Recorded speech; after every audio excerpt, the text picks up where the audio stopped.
Gil Blas de Santillana es una sombra, su vida entera es un proceso continuo de domesticación social.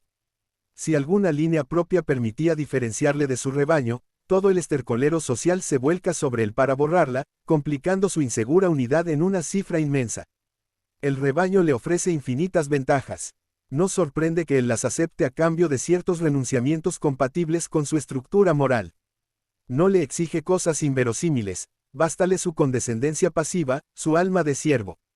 Mientras los hombres resisten las tentaciones, las sombras resbalan por la pendiente. Si alguna partícula de originalidad les estorba, la eliminan para confundirse mejor en los demás. Parecen sólidas y se ablandan, ásperas y se suavizan, ariscas y se amansan, calurosas y se entibian, resplandecientes y se opacan, ardientes y se apaciguan, viriles y se afeminan, erguidas y se achatan. 1000 sórdidos lazos las asedian desde que toman contacto con sus símiles, aprenden a medir sus virtudes y a practicarlas con parsimonia. Cada apartamiento les cuesta un desengaño, cada desvío les vale una desconfianza. Amoldan su corazón a los prejuicios y su inteligencia a las rutinas, la domesticación les facilita la lucha por la vida. La mediocracia teme al digno y adora al lacayo. Gil Blas la encanta, simboliza al hombre práctico que de toda situación saca partido y en toda villanía tiene provecho. Persigue a Stockman, el enemigo del pueblo, con todo afán como pone en admirar a Gil Blas, le recoge en la cueva de bandoleros y le encumbra favorito en las cortes. Es un hombre de corcho, flota. Ha sido salteador, alcahuete, ratero, prestamista, asesino, estafador, fementido, ingrato, hipócrita, traidor, político. Tan varios encenagamientos no le impiden ascender y otorgar sonrisas desde su comedero. Es perfecto en su género. Su secreto es simple, es un animal doméstico. Entra al mundo como siervo y sigue siendo servil hasta la muerte, en todas las circunstancias y situaciones. Nunca tiene un gesto altivo, jamás acomete de frente un obstáculo. El buen lenguaje clásico llamaba doméstico a todo hombre que servía. Y era justo. El hábito de la servidumbre trae consigo sentimientos de domesticidad, en los cortesanos lo mismo que en los pueblos. Habría que copiar por entero el elocuente discurso sobre la servidumbre voluntaria, escrito por la Boétie en su adolescencia y cubierto de gloria por el admirativo elogio de Montaigne. Desde él miles de páginas fustigan la subordinación a los dogmatismos sociales, el acatamiento incondicional de los prejuicios admitidos, el respeto de las jerarquías adventicias, la disciplina ciega a la imposición colectiva, el homenaje decidido a todo lo que representa el orden vigente, la sumisión sistemática a la voluntad de los poderosos, todo lo que refuerza la domesticación y tiene por consecuencia inevitable el servilismo. Los caracteres excelentes son indomesticables, tiene su norte puesto en su ideal. Su firmeza los sostiene, su luz los guía. Las sombras, en cambio, degeneran. Fácilmente se licúa la cera, jamás el cristal pierde su arista. Los mediocres encharcan su sombra cuando el medio los instiga, los superiores se encumbran en la misma proporción en que se rebaja su ambiente. En la dicha y en la adversidad, amando y despreciando, entre risas y entre lágrimas, cada hombre firme tiene un modo peculiar de comportarse, que es su síntesis, su carácter. Las sombras no tienen esa unidad de conducta que permite prever el gesto en todas las ocasiones. Para Zenón, el estoico, el carácter es fuente de la vida y manan de él todas nuestras acciones. Es buen decir, pero impreciso. En sus definiciones los moralistas no concuerdan con los psicólogos, aquellos catonizan como predicadores y estos describen como naturalistas. El carácter es una síntesis, hay que insistir en ello. Es un exponente de toda la personalidad y no de algún elemento aislado. En los mismos filósofos, que desarrollan sus aptitudes de modo parcial, el carácter parecería depender exclusivamente de condiciones intelectuales. Vano error, pues su conducta es el trasunto de 100 otros factores.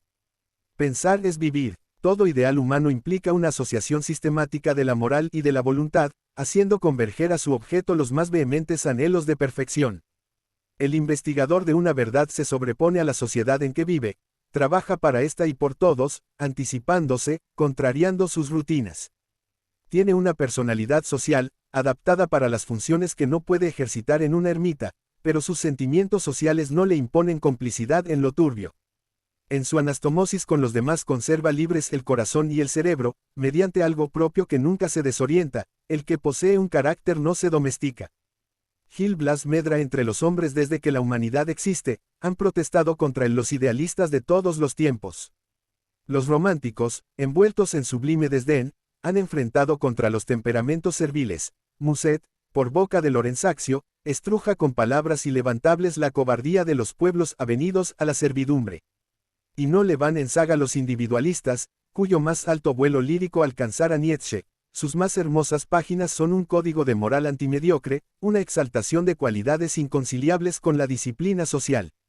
El espíritu gregario, por el acertadamente fustigado, tiene ya directores elocuentísimos, que exhiben las solidarias complicaciones con que los medrosos resisten las iniciativas de los audaces, agrupándose en modos diversos según sus intereses de clase, jerarquía o funciones.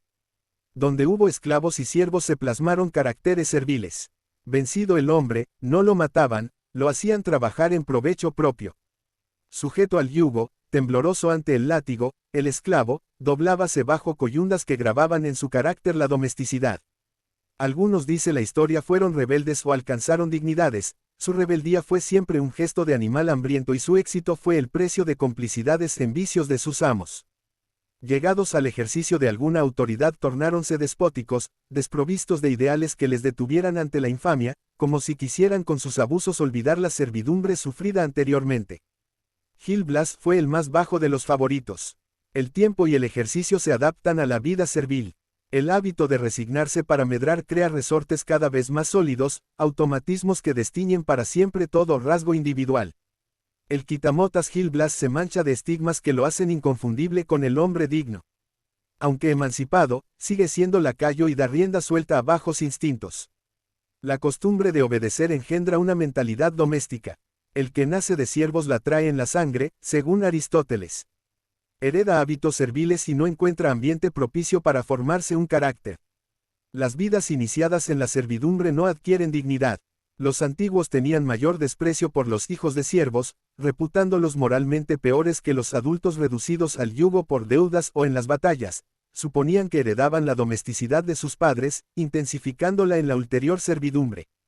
Eran despreciados por sus amos. Esto se repite en cuantos países vieron una raza esclava inferior. Es legítimo. Con humillante desprecio suele mirarse a los mulatos, descendientes de antiguos esclavos, en todas las naciones de raza blanca que han abolido la esclavitud. Su afán por disimular su ascendencia servil demuestra que reconocen la indignidad hereditaria condensada en ellos. Ese menosprecio es natural. Así como el antiguo esclavo tornábase vanidoso e insolente si trepaba a cualquier posición donde pudiera mandar, los mulatos se ensoberbecen en las inorgánicas mediocracias sudamericanas, captando funciones y honores con que hartan sus apetitos acumulados en domesticidades seculares. La clase crea idénticas desigualdades que la raza. Los siervos fueron tan domésticos como los esclavos. La Revolución Francesa dio libertad política a sus descendientes, mas no supo darles esa libertad moral que es el resorte de la dignidad.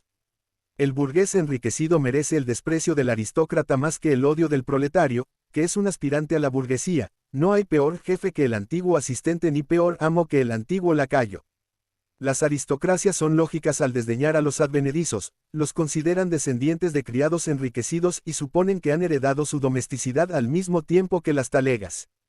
Esas inclinaciones serviles, arraigadas en el fondo mismo de la herencia étnica o social, son bien vistas en las mediocracias contemporáneas, que nivelan políticamente al servil y al digno. Ha variado el nombre pero la cosa subsiste, la domesticidad es corriente en las sociedades modernas. Lleva muchas décadas la abolición legal de la esclavitud o la servidumbre, los países no se creerían civilizados si las conservaran en sus códigos. Eso no tuerce las costumbres, el esclavo y el siervo siguen existiendo, por temperamento o por falta de carácter. No son propiedad de sus amos, pero buscan la tutela ajena, como van a la querencia los animales extraviados. Su psicología gregaria no se transmutó declarando los derechos del hombre, la libertad, la igualdad y la fraternidad son ficciones que los halagan, sin redimirlos. Hay inclinaciones que sobreviven a todas las leyes igualitarias y hacen amar el yugo o el látigo. Las leyes no pueden dar hombría a la sombra, carácter al amorfo, dignidad al envilecido, iniciativa a los imitadores, virtud al honesto, intrepidez al manso, afán de libertad al servil. Por eso, en plena democracia, los caracteres mediocres buscan naturalmente su bajo nivel, se domestican. En ciertos sujetos, sin carácter desde el cáliz materno hasta la tumba, la conducta no puede seguir normas constantes. Son peligrosos porque su ayer no dice nada sobre su mañana, obran a merced de impulsos accidentales, siempre aleatorios. Si poseen algunos elementos válidos, ellos están dispersos, incapaces de síntesis. La menor sacudida pone a flote sus atavismos de salvaje y de primitivo, depositados en los surcos más profundos de su personalidad. Sus imitaciones son frágiles y poco arraigadas. Por eso son antisociales, incapaces de elevarse a la honesta condición de animales de rebaño. A otros desgraciados, sin irreparables lagunas del temperamento, la sociedad les mezquina su educación. Las grandes ciudades pululan de niños moralmente desamparados, presa de la miseria, sin hogar, sin escuela. Viven tanteando el vicio y cosechando la corrupción, sin el hábito de la honestidad y sin el ejemplo luminoso de la virtud. Embotada su inteligencia y coartadas sus mejores inclinaciones, tienen la voluntad errante, incapaz de sobreponerse a las convergencias fatales que pugnan por hundirlos. Y si pasan su infancia sin rodar a la charca, tropiezan después con nuevos obstáculos.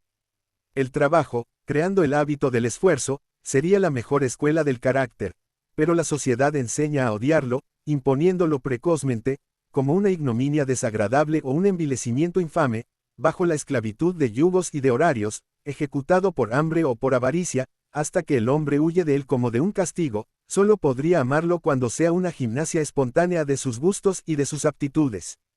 Así la sociedad completa su obra, los que no naufragan por la educación malsana escollan en el trabajo embrutecedor. En la compleja actividad moderna las voluntades claudicantes son toleradas, sus incongruencias quedan ocultas mientras los actos se refieren a vulgares automatismos de la vida diaria. Pero cuando una circunstancia nueva los obliga a buscar una solución, la personalidad se agita al azar y revela sus vicios intrínsecos. Esos degenerados son indomesticables. Los otros, como Gil Blas, carecen de control sobre su propia conducta y olvidan que la más leve caída puede ser el paso inicial hacia una degradación completa. Ignoran que cada esfuerzo de dignidad consolida nuestra firmeza.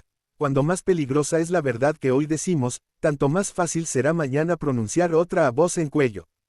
En los mundos minados por la hipocresía todo conspira contra las virtudes civiles. Los hombres se corrompen los unos a los otros, se imitan en lo interpole, se estimulan en lo turbio, se justifican recíprocamente. Una atmósfera tibia entorpece al que cede por primera vez a la tentación de lo injusto, las consecuencias de la primera falta pueden ir hasta lo infinito. Los mediocres no saben evitarla, en vano harían el propósito de volver al buen sendero y enmendarse. Para las sombras no hay rehabilitación. Prefieren excusar las desviaciones leves, sin advertir que ellas preparan las ondas. Todos los hombres conocen esas pequeñas flaquezas, que de otro modo fueran perfectos desde su origen, pero mientras en los caracteres firmes pasan como un roce que no deja rastro, en los blandos harán surco por donde se facilita la recidiva. Esa es la vía del envilecimiento. Los virtuosos la ignoran, los honestos se dejan tentar. Como a Gil Blas, solo les cuesta la primera caída. Después siguen cayendo como el agua en las cataratas, a saltitos, de pequeñez en pequeñez, de flaqueza en flaqueza, de curiosidad en curiosidad. Los remordimientos de la primera culpa ceden a la necesidad de ocultarlas con otras ante las cuales ya no se amedrentan. Su carácter se disocia y ellos se tuercen, andan a ciegas, tropiezan, dan baratonazos, adoptan expedientes, disfrazan sus intenciones, acceden por senderos tortuosos, buscan cómplices diestros para avanzar en la tiniebla. Después de los primeros tanteos se marchan deprisa, hasta que las raíces mismas de su moral se aniquilan. Así resbalan por la pendiente, aumentando la cohorte de lacayos y parásitos. Centenares de Gil Blas carcomen las bases de la sociedad que ha pretendido modelarlos a su imagen y semejanza. Los hombres sin ideales son incapaces de resistir las acechanzas de hartazgos materiales sembrados en su camino. Cuando han cedido a la tentación quedan cebados, como las fieras que conocen el sabor de la sangre humana. Por la circunstancia de pensar siempre con la cabeza de la sociedad, el doméstico es el puntal más seguro de todos los prejuicios políticos, religiosos, morales y sociales. Gil Blas está siempre con las manos congestionadas por el aplauso a los ungidos y con el arma filosa para agredir al rebelde que anuncia una herejía. El panurguismo y la intolerancia son los colores de su escarapela, cuyo respeto exige de todos. Es incalculable la infinidad de gentes domésticas que nos rodea. Cada funcionario tiene un rebaño voraz, sumiso, sus caprichos, como los hambrientos al de quien los harta. Si fuesen capaces de vergüenza, los adulones vivirían más enrojecidos que las amapolas. Lejos de eso, pasean su domesticidad y están orgullosos de ella, exhibiéndola con donaire, como luce la pantera las aterciopeladas manchas de su piel. La domesticación realízase de 100 maneras, tentando sus apetitos. En los límites de la influencia oficial los medios de aclimatación se multiplican, especialmente en los países apestados de funcionarismo. Los pobres de carácter no resisten, ceden a esa hipnotización. La pérdida de su dignidad iníciase cuando abren el ojo a la prebenda que estremece su estómago o nubla su vanidad, inclinándose ante las manos que hoy le otorgan el favor y mañana le manejarán la rienda. Aunque ya no hay servidumbre legal, muchos sujetos, libres de la domesticidad forzosa, se avienen a ella voluntariamente, por vocación implícita en su flaqueza. Están mancillados desde la cuna, aun no habiendo menester de beneficios, son instintivamente serviles. Los hay en todas las clases sociales. El precio de su indignidad varía con el rango y se traduce en formas tan diversas como las personas que la ejerciten. Alentando a Gil Blas, rebájase el nivel moral de los pueblos y de las razas, no es tolerancia estimular el avasallamiento. La cotización del mérito decae.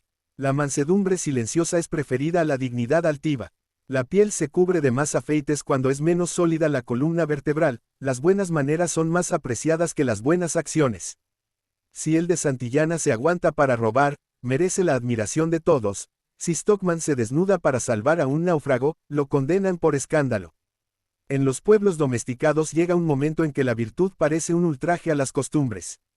Las sombras viven con el anhelo de castrar a los caracteres firmes y decapitar a los pensadores alados, no perdonándoles el lujo de ser viriles o tener cerebro. La falta de virilidad es elogiada como un refinamiento, lo mismo que en los caballos de paseo. La ignorancia parece una coquetería, como la duda elegante que inquieta a ciertos fanáticos sin ideales. Los méritos conviértense en contrabando peligroso, obligados a disculparse y ocultarse, como si ofendieran por su sola existencia. Cuando el hombre digno empieza a despertar recelos, el envilecimiento colectivo es grave. Cuando la dignidad parece absurda y es cubierta de ridículo, la domesticación de los mediocres ha llegado a sus extremos.